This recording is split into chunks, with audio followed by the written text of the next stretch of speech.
Отсутствие туристического сезона в стране – одна из самых важных и острых тем на сегодняшний день. В сфере туризма занята большая часть населения Абхазии. Это не может не сказаться как на экономике страны, так и на благосостоянии обычных граждан. Как отметил кандидат философских наук Олег Домене, повестка дня очередного семинара Центра социально-экономических исследований буквально продиктована и навязана сложившейся ситуацией. Сегодня эксперты во всем мире задаются вопросом, как спасти туристическую отрасль. Так во Всемирном совете по туризму и путешествиям заявили, что ущерб может составить более 22 миллиардов долларов. Как отметила научный сотрудник ЦСИ Амрат Сужба, что касается Абхазии, то вследствие неполной статистики, а также достаточно высокой доли теневого сегмента, сложно определить реальные убытки от срыва туристического сезона. Для поддержки туристической отрасли специалистами ЦСИ были разработаны определенные рекомендации. В первую очередь они касаются налогообложения. Можно было бы продумать вопрос о снижении ставок на социальное страхование и обеспечение с фонда оплаты труда с 20 до 10%.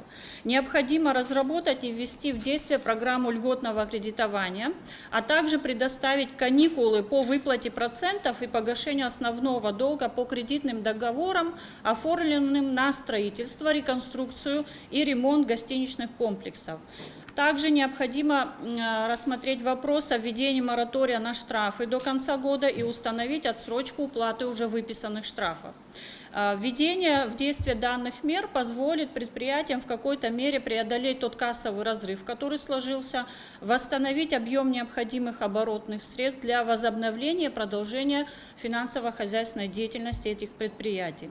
Однако, по словам ученой, самое сложное в этой ситуации – непредсказуемость. Когда власти снимут запрет на туристическую и экскурсионную деятельность? Достаточно ли будет туристу ковид-паспорта, выданного в Российской Федерации? Или же нужна справка, выданная в Абхазии? Не потребует ли Россия от своих граждан по возвращению домой прохождения карантина? Смогут ли туристические объекты выполнить все рекомендации по обеспечению безопасности туристов?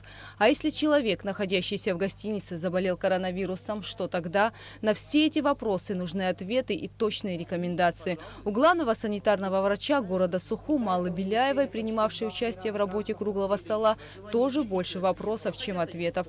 Алла Беляева рассказала участникам встречи, как в Абхазии удалось сохранить стабильную санитарно-эпидемиологическую ситуацию. Почему у нас именно курсанты были среди тех, у кого был выявлен этот вирус? Потому что за ними мы смогли организовать нормальный мониторинг. Они приезжали из городов, в которых вспышка набрала максимальные масштабы. Это Москва, это Питер в основном, частично Тюмень, Красноярск.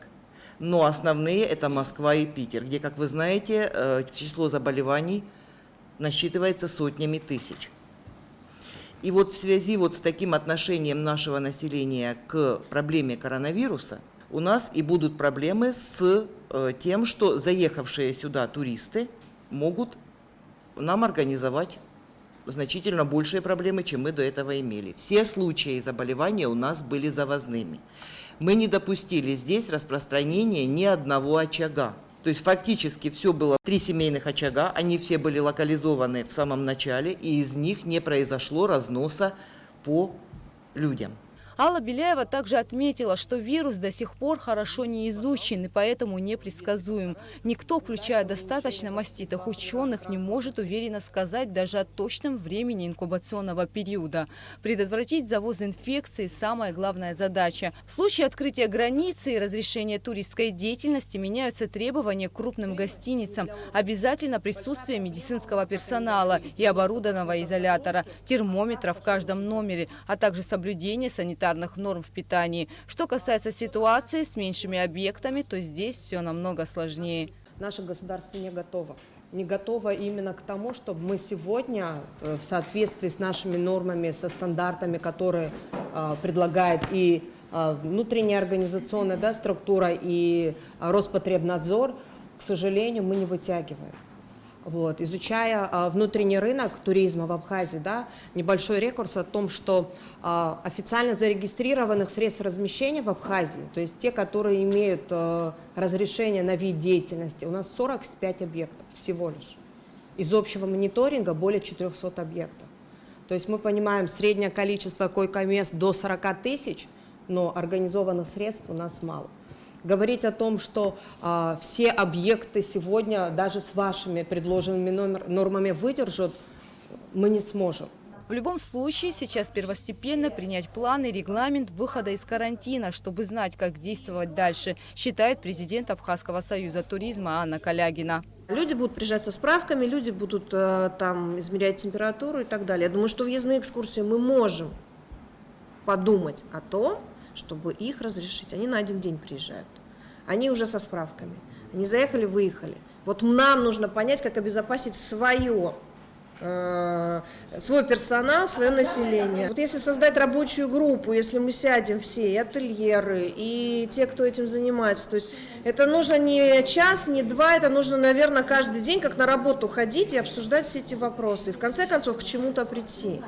Анна Калягина также отметила, что необходимо направить максимум усилий на то, чтобы вывести сферу туризма из кризиса. Здесь можно искать новые формы развития туриндустрии, такие как экотуризм. В этой связи необходимо разработать стратегию развития бизнеса на основании того, как будет жить мир после пандемии. Гугуца Вардани, Ильдар Дамиров, Абхазское телевидение.